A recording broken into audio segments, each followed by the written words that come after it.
ce YouTube explique avec quand même plus de détails qu'un simple résumé, quelque chose qui aujourd'hui est absolument indispensable à comprendre pour éviter de tomber dans certains pièges. Au même titre que j'ai expliqué comment la contamination à l'islam tue cérébralement, je vais essayer d'expliquer pourquoi l'islam est à ce point raté et nul, et en particulier le Coran. Pourquoi avoir un livre aussi nul, aussi médiocre, euh, prétendu, on accuse Dieu, enfin la doctrine islamique accuse Dieu, pas seulement d'avoir inspiré le Coran, contrairement à un préjugé très répandu chez les gens qui ne travaillent pas le sujet, mais les musulmans, enfin l'islam accuse Dieu d'être l'auteur à la virgule près, quasiment, du Coran. Donc pourquoi avoir associé au créateur de toutes choses, ou à la créatrice de toutes choses, peu importe le genre, l'un des livres les plus ratés, les plus médiocres de l'histoire littéraire? Est-ce que c'est une erreur? Est-ce qu'ils se seraient trompés? Est-ce qu'ils seraient tellement fracassés? Ça, c'est la thèse raciste. Hein. Est-ce qu'ils se seraient trompés au point de ne pas se rendre compte qu'ils avaient sacralisé quelque chose qui est l'équivalent, si vous voulez, d'un étron. Étron, c'est le mot savant, enfin c'est le mot poli qui dit merde, quoi, caca. Eh bien, la réponse est non.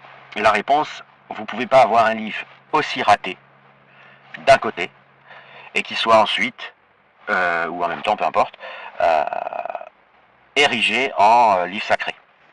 C'est pas possible, tout simplement. C'est pas réaliste. Ça n'arriverait pas dans l'histoire humaine, même dans les peuplades les plus folles. Généralement, un livre religieux, on essaye de faire, quelle que soit la période, quelle que soit l'époque, quelle que soit on essaye de faire qu'il soit un peu crédible, qu'il soit un peu réussi. On ne rate pas à ce point un livre, même avec un bac UI, hein, même en étant un peu névrosé, on ne peut pas rater à ce point un livre aussi long. Alors il n'est pas très long le Coran. C'est un livre qui fait 1 million d'octets, c'est assez court pour un livre. Si vous considérez qu'une page fait 2000 octets, ça peut tenir sur 500 pages. Si vous considérez qu'en écrivant petit, une page fait 5000 octets, ça fait un livre de 200 pages. Hein. Mais quand vous avez quelque chose de profondément raté, comme si ça avait été saboté méticuleusement, généralement, si c'est pas très volontaire, c'est que ça va vous donner une œuvre assez courte. On s'amuse pas à rater quelque chose, tout en le faisant de manière tellement soigneuse que ce soit aussi long, même si 1 million d'octets, c'est pas très long. La Torah n'est pas très longue non plus, le Pentateuque n'est pas très long. Je vous invite à lire, vous verrez, ça n'a absolument rien à voir. C'est pas du tout construit de la même manière et la Torah n'est pas ratée, par exemple. Voilà. Vous pouvez lui reprocher tout ce que vous voulez, vous pouvez y croire, pas y croire. Il y a plus grand monde qui croit à la Torah. Hein. C'est l'Ancien Testament, c'est le Pentateuque. Il a été gardé pour archives et il sert de testament symbolique aux gens qui sont adeptes du judaïsme. Mais il y en a très peu puisque je rappelle que les Juifs ne sont pas. La notion de Juif, c'est pas une notion religieuse, c'est un peuple. Vous êtes Juif, c'est seulement si vous avez une mère juive et ça vous interdit pas de faire ce que vous voulez, d'adopter la religion que vous voulez, d'être lesbienne aux cheveux bleus, etc. Donc, et pourtant, un texte qui n'avait pas vocation, si ce n'est pour figurer comme s'appelant le Pentateuque dans ce qu'on appelle aujourd'hui la Bible des chrétiens, un tel texte n'a absolument... vous pouvez même prendre 10 lignes, ça suffit. On voit que la construction du texte n'est pas ratée, quoi que ça raconte, je ne parle même pas du contenu. Donc je vais quand même bien vous détailler, pardon c'est long, mais je veux vraiment que tout le monde comprenne et je veux vraiment qu'il y ait toutes les informations dans cet audio, comme ça quand vous lirez le Coran, vous aurez juste à vous apercevoir qu'il n'y a rien de ce que je dis qui est faux, que tout est exact et vraiment pesé. Je rappelle que je connaissais par cœur le Coran, j'ai un peu perdu parce que je pratique pas, je le récite pas, donc fatalement j'ai un peu perdu, mais je l'ai vraiment analysé des mois et je le connaissais par cœur. J'ai travaillé dur sur ce phénomène, sur cette maladie qu'est l'islam, et il y a une grande volonté de neutralité de ma part. Que j'ai réussi ou pas, vraiment, s'il y avait quelque chose de réussi dans le Coran, je le signalerai avec le plus grand plaisir. Donc dans les 5 à 10 prochaines minutes, donc vous pouvez vous voyager avec la souris, je vais d'abord vous dire comment et pourquoi il est raté, enfin comment on voit qu'il est raté. Alors déjà le Coran il est vendu en librairie un peu avec une sorte de troll. Dès le fondement, c'est que les chapitres ont été mélangés et classés du plus long au plus court. Déjà, on est là devant quelque chose d'extrêmement méprisant. Pour un livre, on respecte l'ordre de ses chapitres. On le met pas du plus long au plus court, genre c'est tellement de la merde que voilà, je vous l'envoie en pièces détachées. L'important c'est que ça pèse pas trop lourd dans l'avion ou dans la soute ou que ce soit bien fixé. Le contenu c'est tellement de la merde qu'on peut vous le mettre dans n'importe quel ordre et vous le vendre. Donc on a déjà ce problème à la base. Vous verrez pas à la base un livre religieux, même un livre normal, même un roman, même un document, même une encyclopédie, quels que soient les livres, en général on va pas vous l'envoyer à l'éditeur avec des chapitres numérotés de 1 à 40, disons, hein, le Coran c'est de 1 à 114. Vous allez, l'éditeur il va pas dire bon, je fais marcher mon logiciel et je mets du plus long au plus court. Tant qu'on y est, pourquoi pas le faire carrément avec les paragraphes et même carrément avec les mots. C'est-à-dire vous faites la liste de tous les mots présents, vous appliquez un algorithme de tri et puis vous transformez le texte du mot le plus long au mot le plus court avec une répétition interminable de le, vous voyez, de et à la fin. Bon, le Coran il a déjà subi cette première agression formelle, si vous voulez, déjà qui montre que dès le départ, vous avez une volonté de le... je ne parle pas de ses ennemis, que ses ennemis en veuillent au Coran, c'est tout à fait naturel. Je veux dire, il y a une volonté de se torcher les fesses avec, dès le départ, par ses amis.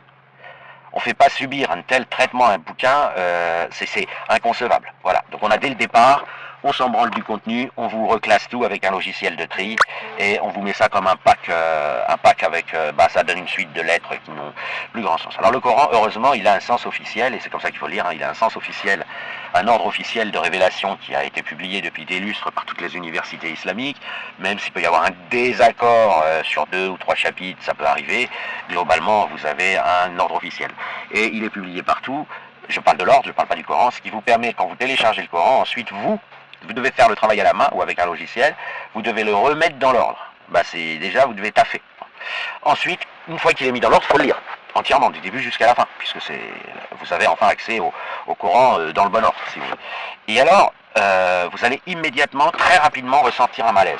Alors, comme vous n'avez pas de préjugés, au début, vous dites, bon, il y a une religion dans le monde qui s'appelle l'islam, qui dit que c'est la parole de Dieu à la virgule près. Donc, a priori, vous vous attendez à quelque chose qui va impressionner. Voilà, on dit, même si c'est modéré, même si vous vous dites, moi, extérieur à l'islam, je vais peut-être jeter un regard un peu plus modéré sur la qualité, vous vous attendez quand même à une certaine forme de qualité. Vous êtes très surpris dès le début, on dirait une blague. Ça commence littéralement comme une blague. On insulte il dit, salut, c'est moi Allah. Sache que les mécréants, je les brûlerai vifs en enfer éternellement. Voilà, il n'y a pas vraiment ni d'introduction, ni d'entrée en matière, ni indice ou signe d'une volonté de convaincre. C'est-à-dire que vous avez l'entrée en matière et comme si vous étiez agressé dans la rue par quelqu'un qui est bête. Voilà. Comme un clochard qui vous demande un truc et puis qui se met à rire. Vous vous dites, ah ouais, c'est vrai, il n'y a pas assez de place dans les HP, donc on a beaucoup de clochards, ils sont pas méchants, mais ils se mettent comme ça à crier fort, à chanter des chansons. Et ça ressemble à ça, dès le début. Donc déjà, premier malaise, vous vous dites, attendez, c'est quoi, c'est un livre religieux ou c'est une blague de hooligans ou je ne sais quoi. Et puis, très vite, un certain nombre d'éléments vont se répéter. Et en se répétant, vont être perçus comme étant importants. Et ces éléments, très étonnants, c'est du chantage et des menaces. Ouais, si vous saviez ce que je vais leur faire. Ouais, s'ils savaient. Haha, ils ont un voile devant les yeux, ils veulent pas croire que je suis Dieu et que tu es mon messager. Alors ça, très bien, pourquoi pas. Mais sauf qu'il a rien dit avant. Donc qu'est-ce que vous voulez faire? Enfin, vous lisez un bouquin, il commence par insulter les mécréants, très vite il dit, et en plus, alors après les avoir bien insultés, au verset, donc deuxième sourate du Coran, la première est courte, c'est la 96, deuxième sourate, la 68, il dit, il les insulte, et puis il dit, et en plus, ce sont des bâtards. Donc vous êtes, on va dire, ça commence chaudement. Et puis, vous avez, ça se répète, ils veulent pas te croire, mais en fait si, on veut bien, mais il n'y a rien. Enfin, je veux dire, t'as un mec, il arrive, il menace, et ensuite il dit, ils veulent pas te croire que je suis Dieu. Garçon, ou je sais pas moi, martien, ou qui que tu sois, pour l'instant on le croit, hein. Enfin, je veux dire, qu'est-ce que tu veux? Ne pas croire. Oui, on peut douter que le créateur de toute chose, en particulier de l'intelligence, de la beauté, de la profondeur, soit l'auteur d'un truc aussi superficiel, mais on n'a même pas encore commencé à se demander. On lit, on prend connaissance, et on cherche un contenu. Et il n'y en a pas. Et que ce soit dans n'importe quelle langue, le contenu est extrêmement pauvre. Et puis finalement, on va rentrer dans un espèce de mix avec de temps à autre une instruction gratuite. Voilà, il dit c'est comme ça, c'est moi qui donne, c'est moi qui ordonne.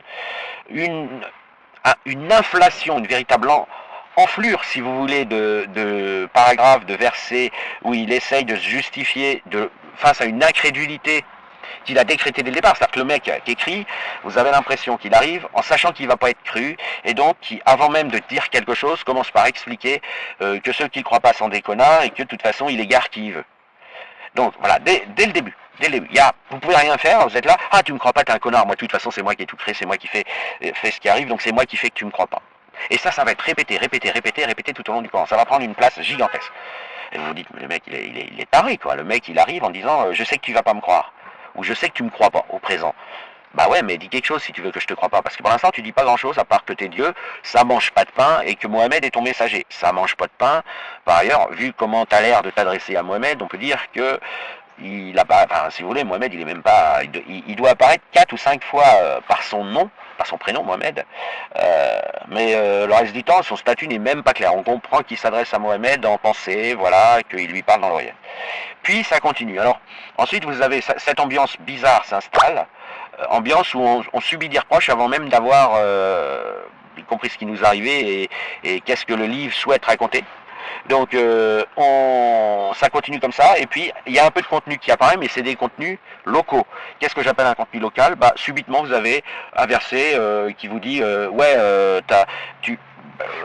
tu peux te marier avec 4 musulmanes maximum, mais pour les esclaves, c'est open bar, hein, tu peux en avoir autant que tu veux, les baiser autant que tu veux, donc les violer, hein, en l'occurrence, il faut, voilà, on va pas se mentir. Et de ça, vraiment, j'insiste, je ne peux pas te blâmer, c'est quand même censé être Dieu qui parle, et il est en train de raconter, il insiste bien auprès de mecs, en leur disant, je vais vraiment... Vous voyez, c'est pas seulement qu'il leur donne la liberté de baiser avec autant d'esclaves qu'ils veulent, du moment que c'est des esclaves, c'est que en plus, il ajoute, avec insistance, et ça, vraiment, je peux pas vous en blâmer, les mecs, donc vous tombez très vite, voilà, là-dessus, et puis sur des règles banales, hein, des règles sans aucun intérêt, ce qu'en général on appelle la charia, mais qui c'est pas la charia uniquement dans le Coran, si vous voulez, c'est pas... C'est très puéril, c'est très enfantin, c'est des petites instructions comme ça, des ordres donnés, et souvent avec et Allah c'est tout, et Allah est le tout miséricordieux, juste après avoir dit le voleur coupez-lui la main, vous êtes les meilleurs, commandez tout le monde, tuez ceux qui... Voilà.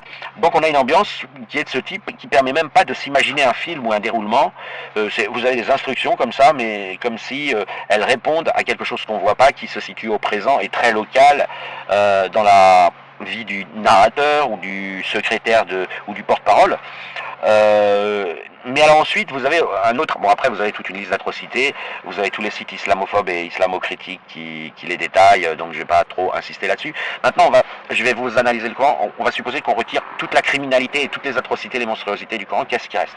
La question, c'est voilà, qu'est-ce qui reste qui ne serait pas des monstruosités dans le Coran? Et vous allez voir que c'est très étonnant, et c'est là où je dis que pour arriver à un tel exploit de nullité et de médiocrité, c'est pas par bêtise qu'on arrive à ça. On peut pas, je veux dire, à un moment donné, les gens sont intelligents malgré eux, c'est-à-dire qu'ils réussissent quelque chose malgré eux. Quand vous mettez vraiment au début, vous avez au foot par exemple, on appelle ça un contre son camp. Un joueur en défense, sans le vouloir, il va permettre à un but de rentrer contre son camp. Mais si vous avez subitement, admettons Messi joue au PSG et puis ils sont en train d'affronter le Barça, si vous avez subitement Messi qui court pour aller mettre un but, Messi c'est un joueur du PSG dans mon hypothèse là, hein, et s'il court subitement pour aller mettre un but contre le PSG, là vous allez dire c'est ok, c'est un contre son camp, c'est le nom que ça porte, mais il y a quelque chose d'un peu volontaire. C'est à ça que ressemble le Coran. Il ressemble à un livre qui a été, où tous les efforts possibles et imaginables ont été mis pour ridiculiser les gens qui y adhéreraient, et en fait on a le sentiment que personne ne peut y adhérer, hein, tout simplement. Voilà, quand vous lisez, vous dites même un musulman, il voit que c'est de la merde. Et j'ai pu établir qu'effectivement il le voyait, et j'ai déjà expliqué pourquoi il reste adhérent à cause du chantage à l'enfer, mais c'est un autre sujet. Maintenant, on enlève tous les versets monstrueux du Coran, qu'est-ce qui reste? Et là c'est très impressionnant parce qu'on pourrait faire une blague, avec les hommes politiques, il y a plein de blagues qui ont été faites, et je vais essayer de retrouver ça d'ailleurs et de faire un YouTube, un logiciel qui vous fait des discours automatiques avec de la langue de bois. Nous redynamiserons nos entreprises en vue que la loyauté à notre idéal politique, enfin, vous voyez, vous mettez des phrases qui bidonville, c'est ce qu'on appelle en politique la langue de bois, c'est l'homme politique qui vient pour montrer qu'il existe, mais il répond à aucune question du journaliste et il dit des fadaises, il dit que l'eau mouille. Oui, sachez qu'il n'est pas facile, mais qu'avec l'effort, nous pouvons y arriver, etc., etc. Que tout être humain a des défauts et qu'on ne peut l'ignorer. Oui, tout ce que nous avons fait à ce gouvernement, évidemment, il peut y avoir eu des imperfections, enfin des trucs comme ça. Voyez. Bon, et ben l'ambiance est la même dans le Coran, c'est-à-dire que vous avez, une fois que vous avez enlevé tous les versets monstrueux, il vous reste les menaces, le chantage au châtiment à ceux qui désobéissent à Mohamed. Alors c'est répété, répété, répété, répété. Donc s'ils savaient ce que je vais leur faire, ah là là, ils vont prendre cher, ah là là là là, quel châtiment ils vont prendre dans la gueule et tout. Ça c'est répété, de manière à peine. D'ailleurs, il n'y a pas énormément de variations dans le style ou dans les mots. C'est souvent de la pure répétition. Parfois deux sourates, vous avez l'impression qu'elles ont été copiées-collées.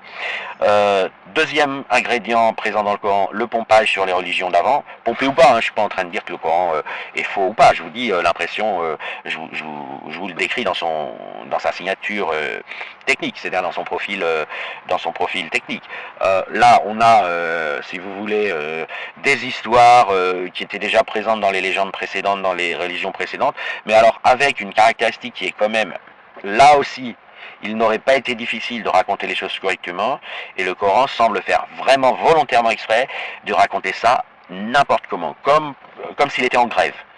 Comme un enfant à qui on demande de faire un devoir, une rédaction, et qui fait la rédaction la plus merdique possible, mais il pourrait faire mieux, mais il veut montrer qu'il n'avait pas du tout envie de la faire, et donc il est très minimaliste. Quand il parle du sacrifice d'Abraham, il oublie la moitié des trucs par rapport à... Et quand je dis qu'il les oublie, c'est pas parce qu'il les nie, hein, c'est parce qu'il les oublie carrément, c'est-à-dire il a la flemme. Tout simplement, ça s'appelle ni plus ni moins que la flemme. Donc vous avez l'impression d'une grande paresse et d'une grève. Ouais, je vais vous raconter le sacrifice d'Abraham, mais vas-y, je m'en bats les couilles du sacrifice d'Abraham, donc on va le raconter vite fait. Et donc ça donne une version qui est comique. Là encore, cette version comique et débile ne peut pas échapper aux auteurs. Hein, je ne parle pas des critiques. Les critiques du Coran, ils vont dire oui, vous avez vu comment il raconte le sacrifice d'Abraham, le Coran, ha ha ha. Mais là, il ne s'agit pas de ça. Là, il s'agit que même les inventeurs du Coran ne pouvaient pas s'apercevoir que ça ferait rire tout le monde. Vous racontez pas le sacrifice d'Abraham comme ça. Si vous allez le regarder dans le Pentateuque, c'est quand même plus long, plus détaillé. Il y a même si c'est une monstruosité, une signature satanique, ce sacrifice d'Abraham, au moins la signature, elle est faite avec un stylo qui n'est pas en panne d'encre au milieu. Tandis que dans le Coran, ça donne, Abraham a dit à son fiston, je me suis vu en rêve en train de t'égorger. Le fiston a répondu, bah papa, si c'est là qui te demande, faut le faire. Le papa, il a dit, bon bah attends-moi là, je vais chercher un couteau dans la cuisine bien affûté. Et ensuite on va monter en haut de la colline pour que je te décapite. Le fiston a dit ouais d'accord papa, je t'attends, allons-y. Et arrivé en haut de la colline, au moment où il s'apprête à décapiter l'enfant, on a Allah qui dit stop, je te fais apparaître un bélier que tu vas pouvoir égorger, comme ça le sang va pouvoir couler, mais je t'autorise à épargner ton fils. Je voulais juste voir, c'était juste une blague, un test, pour voir si tu allais m'obéir, si tu m'adores suffisamment. Voilà la version coranique, je ne vous mens pas, allez vérifier. C'est la sourate 37 des versets 109, enfin aux alentours des versets 109 peut-être, un truc comme ça. Ah bon, inutile de vous dire que le Pentateuque ne raconte pas le truc comme ça. Déjà, le gamin, il n'est pas au courant. Ensuite, il s'interroge. Il se dit, mais pourquoi mon père m'emmène en haut d'une colline? Et pourquoi il n'y a pas de mouton avec nous? Quand il compte, je sais pas moi, le mouton qui veut égorger, il veut l'égorger une fois, il va le trouver en haut de la colline ou quoi? C'est quoi ce délire? Enfin, vous voyez, on n'est pas du tout sur de la bonne volonté des auteurs du Coran. De même, vous avez littéralement des bras d'honneur que fait le Coran, l'auteur, quand il parle de la femme de Lot, qui est finalement alors, dans le Pentateuque, elle est transformée en pierre, mais dans le Coran, elle est évoquée comme une petite vieille, et non pas comme la femme de Lot. Elle est évoquée à un endroit comme une petite vieille. Ouais, on a sauvé tout le monde sauf une petite vieille, vite fait, allez, en passant, voilà. C'est un détail sans importance. Et vous avez ça tout le temps. Le concours de magie entre Moïse et les magiciens du Pharaon. Vous êtes absolument incapable, en lisant le Coran, ouais, ça se termine par, ouais, Moïse a gagné.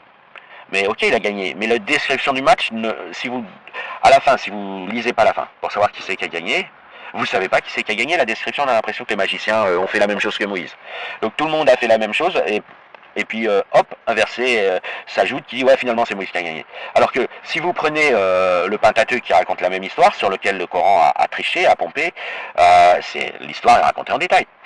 Vous savez que Moïse gagne, et vous savez pourquoi. Vous assistez à tout le match, c'est Roland Garros en direct, et puis vous voyez bien du début jusqu'à la fin, vous voyez la balle de match, vous voyez Moïse gagner, etc.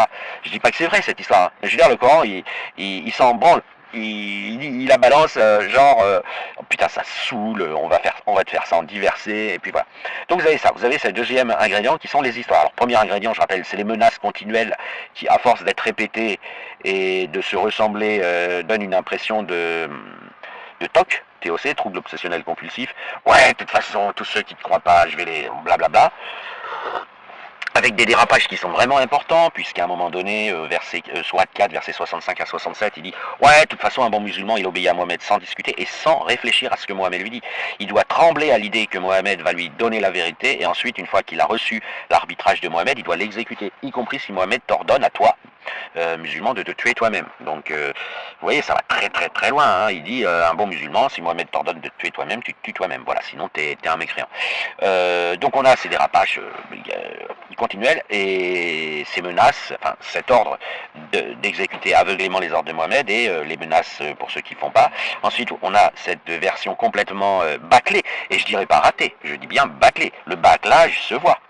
Quand vous demandez aux enseignants s'ils savent faire la différence entre un devoir raté et un devoir bâclé, et vous verrez qu'ils vous diront oui. Et si vous donnez le Coran à un enseignant, en faisant d'un tour de baguette magique, il ne sait pas que c'est le Coran, comme ça il évitera par politesse d'étouffer les critiques, il vous dira c'est quelque chose qui est bâclé. Et qui en plus semble même bâclé avec un bras d'honneur implicite, c'est-à-dire qui est bâclé mais en plus avec je m'en fous d'avoir un sur 20, je vous emmerde. Voilà, c'est le message qui est envoyé par la copie. Ensuite, le troisième ingrédient du Coran, mais c'est pas le plus grave en soi, c'est pas le plus médiocre, mais c'est en profondeur le pire pour ceux qui essayent de rester musulmans et qui essayent de croire à ça. Les deux premiers, si vous voulez, on peut dire après tout, c'est des blagues. Après tout, voilà, c'est un code secret, on blague pour parler entre nous. Mais le troisième n'a pas l'air, lui, aussi volontaire que ça. C'est un ratage involontaire qui vient parachever toutes les merdes volontaires, si vous voulez. Toute la merde ajoutée volontairement. C'est une sorte de merde involontairement présente. C'est le côté qui fait passer l'auteur pour quelqu'un de... C'est pour ça que je dis souvent que c'est une réussite satanique parfaite, l'islam, parce que on fait passer l'auteur pour quelqu'un qui fait vraiment pitié. Et ça, c'est pas forcément présent dans les deux premiers. Dans les deux premiers trucs, on est plus face à quelqu'un qui est méchant, aigri, qui nous en veut, qui a envie de nous taper, de nous brûler vifs, qui dit qu'il va le faire, etc. Mais ça vous fait pas pitié, vous voyez, vous dites, ah putain, voilà, j'ai un ennemi, vous vous dites, j'ai un ennemi, voilà, Satan s'exprime. Mais c'est Satan, on n'a pas pitié de Satan. Hein. Le troisième ingrédient du Coran, il est terriblement disqualifiant pour l'auteur, parce qu'on n'y voit pas Satan, mais on y voit, alors là c'est difficile à décrire, on y voit un pauvre gars, un pauvre homme assez âgé, voilà. La sourate 111, par exemple, mais c'est deux lignes, donc elle n'a pas d'importance, mais je veux dire, on y voit un pauvre homme, j'aime pas dire ce que je vais dire, mais pensons à un agriculteur, il travaille 70 heures par jour, il est crevé, il n'a pas fait d'études forcément, à part des études en école d'agriculture, mais bon c'est un peu compliqué, et puis au bout de 30 ans, 40 ans, il manifeste, il est invité à la télé ou dans des émissions pour dire le mal qu'il pense, enfin les problèmes qu'il rencontre à cause des politiciens, tout pour les villes, etc. Évidemment, le mec, il va pas s'exprimer comme un professeur d'université. Il va plutôt, voilà, il a sa vie, c'est 70 heures par semaine, c'est la totalité de sa vie, sinon le reste du temps, il essaye de dormir. C'est au milieu des vaches, des champs, vous voyez, c'est une autre, il baigne dans une autre ambiance, et il est ce que les gens pourraient appeler, mais j'aime pas dire ça, parce que les agriculteurs, c'est grâce à eux qu'on mange. Hein. Et c'est eux, voilà, on leur donne presque rien, et ils nous donnent tout, donc j'aime pas trop dire ça, mais on dirait rustre. Mais un côté rustre involontaire. Et donc vous pouvez aussi imaginer le cliché de la famille algérienne, ou enfin bref, de la famille pas très riche, pas très colorée, c'est pas coloré, je veux dire pas très, qui a pas vraiment de vie, avec un père de famille qui travaille beaucoup, une maman voilée qui fait la cuisine et qui sort pas, et des enfants qui parlent pas à leurs parents, quoi, ou très très peu, parce qu'il n'y a pas, voilà, il n'y a pas il n'y a pas le côté lettré dans la famille, la capacité d'échanger. Et le père, parfois, il faut lui demander l'autorisation pour un truc ou pour un autre, ou il faut lui demander quelque chose. Et toute la famille est traite, sauf peut-être la femme, hein, ça je sais pas, mais bon, c'est un cliché, je prends un cliché. Donc dans ce cliché, vous aurez ce père avec qui on ne parle pas, et qui, quand il s'exprime, semble avoir du mal à parler, et il va sortir 3 mots alignés secs, et la seule la seule chose que vous allez finalement lui reconnaître, c'est qu'il fait peur. C'est la figure d'autorité. Mais en fait, c'est gratuit. Vous allez lui reconnaître ça parce qu'il ne peut pas bouger. Il est en babouche chaussette, il regarde un match, il regarde les infos. Et il est au salon et son fils ou sa fille vient le voir pour lui demander un détail. Et il répond avec un accent, oui, mon fils, je t'autorise, ou non, mon fils, je t'autorise pas. Puis il essaye de dire un truc, ce sera toujours la même chose, faut travailler dans la vie. Voilà. Il a pas il communique pas, il peut pas communiquer. Mais c'est pas qu'il veut pas, c'est qu'il peut pas. Il est pas à l'aise, il est complexé, il est comme dans beaucoup de familles. Hein, vous avez énormément de figures paternelles qui sont bloquées comme ça, qui sont bloquées, qui donnent l'impression de pas connaître la vie. Faut jamais aborder des sujets qui les mettraient mal à l'aise, comme l'amour, la sexualité, tout ça, parce que ils connaissent pas quoi. Ils ont capté leur épouse et puis, eh bien, cette figure de l'homme coincé et raide, si vous voulez, raide, qui travaille beaucoup, puis qui, voilà, on lui cache tout, on est content quand il est parti au travail, on se remet en mode discipline et discrétion quand il revient à la maison, voilà, mais c'est l'ambiance qu'il y a dans ce troisième ingrédient du Coran. Vous avez affaire à ce type de communicant, si vous voulez, de personnes, c'est-à-dire quelqu'un qui n'y arrive pas, mais qui cherche quand même à s'exprimer, à dire quelque chose, mais de manière minimaliste, alors qu'il prend soin, qu'il va dire des choses très convenues, et répéter toujours un peu les mêmes. Voilà, c'est le père de famille taiseux, introverti, viril, qui grogne. On n'ose pas lui dire quand il pète ou quand il a un rot, parce on sait qu'il est gêné lui-même, qu'il aurait voulu... Enfin, vous voyez la figure du sexagénaire bien poilu, bien gros travailleur, mais qui parle pas bien. Et ça revient énormément à travers des lapsus qui sont absolument gigantesques, puisque... comme ce type de handicapé dont je viens de parler, de handicapé père de famille, il aime pas quand ça blague. Alors en fait, on sait qu'au fond, on est gentil. On sait qu'au fond de lui, c'est surtout qu'il est mal à l'aise parce que lui, il sait pas blaguer, mais ça peut se manifester par soyons un peu sérieux dans cette maison, ou à ce dîner, ou pendant ce repas de famille, ou s'il vous plaît, tenez-vous tranquille, cessez de dire des imbécilités. Ça va être des réflexes qui vont être très standardisés, où cette figure paternaliste coincée exprime que cessez de faire les enfants, etc. Et on sait très bien qu'en fait c'est tout simplement qu'il est mal à l'aise avec la légèreté, l'humour, la beauté de la vie et tout, et que il dit pas en fait le père de famille, il dira pas ne le faites pas, mais on va sentir qu'en tout cas il veut pas le voir en sa présence. Sauf que dans le Coran, c'est pas faites-le, mais du moment que je suis pas là, puisque dans le Coran c'est censé être Allah. Donc c'est très, on a vraiment pitié parce qu'il dit oui, et puis vous comprenez, et il fait des lapsus comme oui, vous comprenez, au paradis on ne discutera plus de futilité, il y aura plus d'humour, il y aura plus des gens qui blaguent, il y aura plus, tout ça c'est réservé à cette vie terrestre que je méprise et que vous devriez mépriser si vous voulez pas aller en enfer, etc.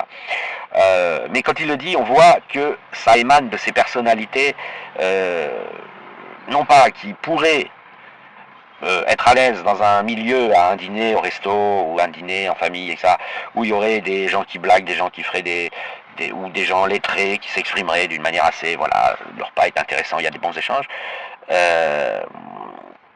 On sait que c'est pas volontaire. Vous voyez? Et c'est très disqualifiant. Parce que c'est pas volontaire, mais il ne peut pas faire autrement. Le père de famille qui dit oh, attendez, me parlez pas comme ça, moi je comprends rien, j'ai pas été à l'école. Vous voyez, des fois ils s'énervent, des fois ils sont francs, ils vont dire ouais, arrête de te foutre de ma gueule, moi j'ai pas été à l'école, t'es en train de m'embrouiller.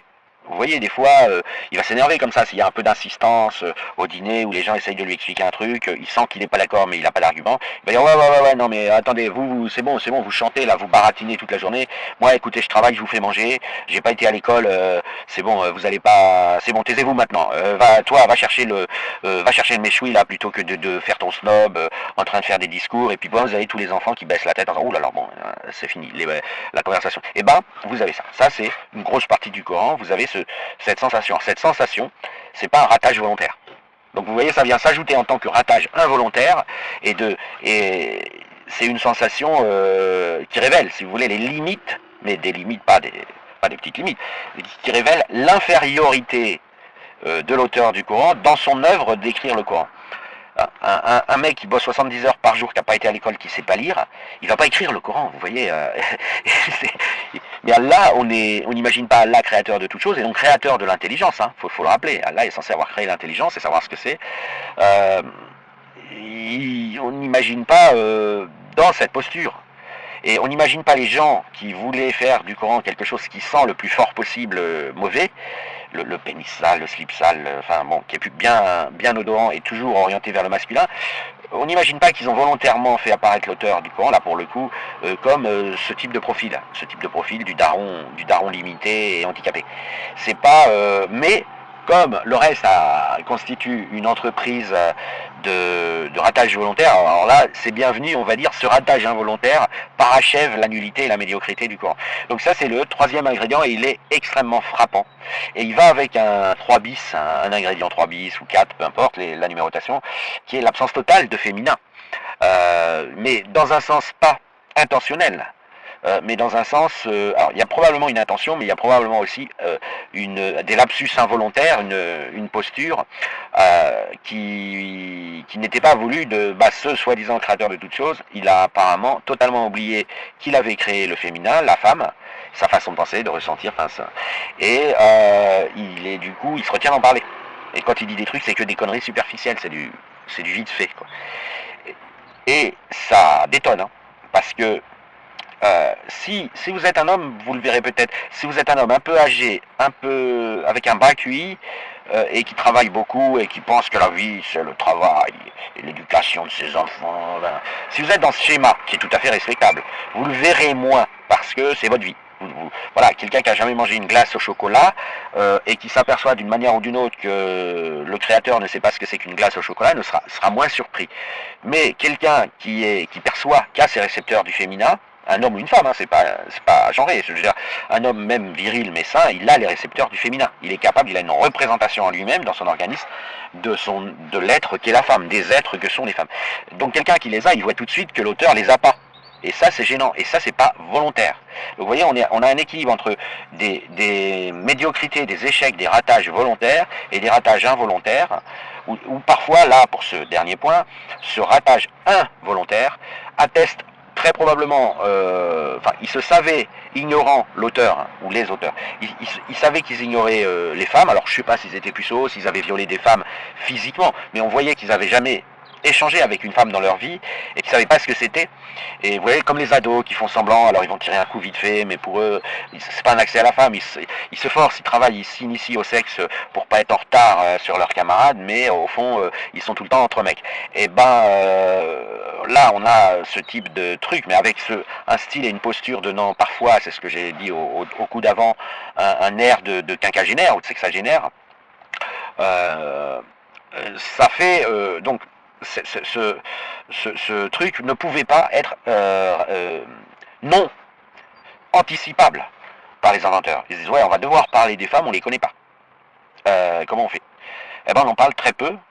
Et éventuellement, pour réussir notre coup, parce que l'objectif c'était pas que le Coran soit admiré, hein, comme je dis, il a été raté volontairement, et j'ai déjà expliqué pourquoi dans une autre vidéo.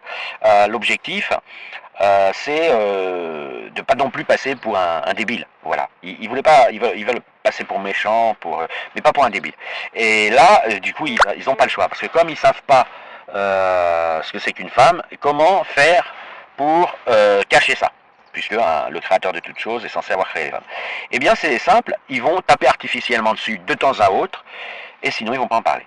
Mais alors là le Coran fait une boulette qui, je ne crois pas qu'elle soit volontaire, ils oublient totalement le paradis pour les femmes, comme ils l'oublient pour les animaux, ils répondent pas à la question. On ne sait pas en fait, hein, une fois qu'on a terminé de lire le Coran, on ne sait pas du tout à quoi va ressembler le paradis pour les femmes qui iront éventuellement, et je dis bien éventuellement au paradis, parce que vu les trafics de traduction qu'il y a eu avec le féminin masculin et tout, du Coran, il n'est absolument dans les versions arabes pas du tout clair que il y aurait même un paradis pour les femmes. Enfin, c'est pas clair. C'est pas que il n'y a pas écrit dans le Coran que les femmes n'iront pas au paradis, mais il n'y a absolument aucune indication suffisamment répétée, suffisamment carrée, suffisamment assurée qu'elles iront. Et surtout, admettons même qu'il y ait, supposons, on va dire que tout a été parfaitement traduit, parce qu'il y a beaucoup de tricheries dans les traductions pour essayer d'adoucir le Coran auprès de l'Occident. Hein. Il y a eu les traducteurs à l'époque, on ne sait pas trop ce qu'ils visaient, mais c'est pas forcément des versions traduites récemment. Qu'est-ce que je voulais dire? Admettons même que les femmes iront au paradis, donc même s'il y avait un verset, il n'y a rien là, vous ne trouverez aucun verset qui dit comment il est fait le paradis pour les femmes. Alors vous allez me dire, bon, après tout, on imagine le paradis, c'est le paradis, voilà, tout le monde aura tout ce qu'il veut, c'est génial le paradis. Eh bien pas du tout, le Coran est absolument détail sur un nombre d'octets qui doit équivaloir à probablement plusieurs dizaines de pages, rien n'est laissé au hasard, comment le paradis sera fait pour les hommes. Et c'est un paradis sexuel, hein, mais peu importe que ce soit un paradis sexuel ou autre, ça prend 10 pages, ça prend une quantité d'octets, il y a 100 000, enfin peut-être pas 100 000, mais il y a 30-40 000 octets réservés au paradis pour les hommes.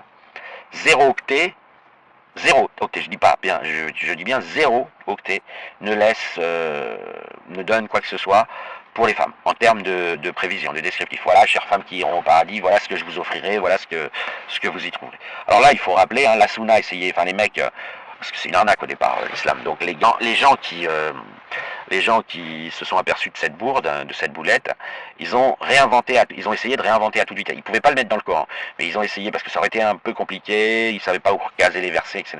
Donc ils ont essayé de réinventer que on sait, le messager, soi-disant messager Mohammed a dit à quoi ressemblerait le paradis pour les femmes, et donc ils ont inventé un truc qui est vraiment une blague pour le coup, je ne sais pas si elle est volontaire ou pas, mais la femme retrouve son mari au paradis. Vous imaginez, en islam il n'y a pas d'amour, hein, donc la femme elle est l'esclave de l'homme, elle est achetée, elle est sa propriété, il fait des enfants avec en la violant, et puis voilà, c'est tout. Et puis après ils ont essayé de redécorer ça avec de la chantilly pour que ça passe auprès de l'Occident, mais c'est à peu près comme ça que ça se passe en islam. D'ailleurs, quand vous achetez une femme, vous l'achetez à son propriétaire, vous ne vous adressez pas directement à elle. Et comme les femmes sont enveloppées dans des sacs, et on ne peut pas être distinguées les unes des autres, c'est indifférencié, c'est comme des boîtes avec des numéros, comme les nouveaux paquets de cigarettes, là où on voit pas la marque, et vous allez vous adresser, bonjour, j'ai acheté une femme. C'est comme ça que ça se passe en islam, officiellement. C'est-à-dire après vous. Et heureusement que les musulmans désobéissent à l'islam, et la plupart ont plus ou moins apostasié de l'islam, même si c'est que partiel, mais sinon c'est ça. Et on dit aux femmes, pour se rattraper, ah si, il y a un paradis, tu vas retrouver Pépère. Donc parce qu'en général, en moyenne, on meurt quand même à un certain âge, 60, 70 ans, on va dire, même 50 ans, c'est quand même assez vieux. Enfin, c'est pas que c'est assez vieux, mais c'est pas un âge, c'est pas la première jeunesse. Et vous dites, donc vous imaginez le couple islamique ordinaire, donc pépère au gros ventre, en babouche, devant la télé, en train de hurler sur le Barça ou sur l'équipe d'Algérie, parce qu'elle vient de se prendre un but. Et buvant des coca, voilà, ou buvant de l'eau, voilà, des canettes. Et sa femme bobonne à la cuisine, en train de ranger, de faire la vaisselle, etc. Et puis imaginez puis elle se pose la question, elle utilise son téléphone, on admet, on suppose qu'elle appelle une amie, mais au fait, il y a quoi au paradis pour les femmes? Et elle appelle une de ses amies érudites qui lui dit, ah mais t'inquiète pas ma chérie, t'inquiète pas Sana, il y a, si il y a un paradis. Elle dit parce que j'en ai pas trouvé dans le camp. Mais si Sana, il y a un paradis pour les femmes, tu vas retrouver ton mari. Vous imaginez la gueule de Sana, elle est en train d'entendre Pépère hurler sur le Barça en chaussettes et babouche, vautrer dans le canapé de l'appartement. Quoi, j'ai retrouvé Mouloud, on va dire qu'il s'appelle Mouloud le gars. Je vais retrouver Mouloud là qui est en train. Bah ouais, Sana, ouais, je sais, c'est dur. Bon, et alors du coup, pour essayer de donner une sorte de cohérence, ils ont dit de toute façon la plupart des femmes iront en enfer. Voilà. Donc la Sunna dit de toute façon la plupart des femmes iront en enfer, mais les rares qui iront au paradis, c'est les plus pieuses, les plus soumises, les plus qui acceptent tout, vous voyez, et elles retrouveront Mouloud. Mais Mouloud au paradis, donc il n'y aura plus de match du Barça, il sera plus en babouche avec un gros ventre, après ils ont déliré. Hein. Mais voilà, donc cette bourde-là, elle était corrigée comme ça. Mais vous aviez donc de cet ingrédient 3 bis ou 4 si vous préférez, cette très grosse posture involontaire que les auteurs ne pouvaient pas faire autre, qui est, on voit que l'auteur sait pas ce que c'est qu'une femme. C'est pas, parce qu'on décrit souvent l'islam, ils en veulent aux femmes, ils les maltraitent. Oui, mais en fait, vous pourriez très bien connaître les femmes et les maltraiter parce que vous les détestez. Le problème du Coran, c'est qu'il les maltraite pour cacher qu'il ne sait pas ce que c'est. Et donc, pour éviter les questions gênantes, les trucs et les machins, c'est de la merde, on s'en occupe pas. Voilà. La maltraitance vient de là. Elle ne vient pas du fait qu'il les connaît. Mais les auteurs ont anticipé le fait que des lecteurs s'apercevraient que c'est que du poil rustre, qu'un bon gros pénis qui pratique pas d'ailleurs, ce qu'un pénis est censé faire, qui a écrit ce texte. Et donc, ils se sont dit, faut cacher ça, et donc ils tapent sur les femmes, mais d'une manière très abstraite, très... Voilà, elles se vexeraient même pas les femmes en lisant, parce que si c'est marrant, ils tapent sur quelque chose qu'il appelle les femmes, le Coran, mais en même temps on s'aperçoit qu'il en a jamais vu, qu'il en a jamais rencontré, qu'il ne sait pas ce que c'est qu'une femme, et donc, voilà.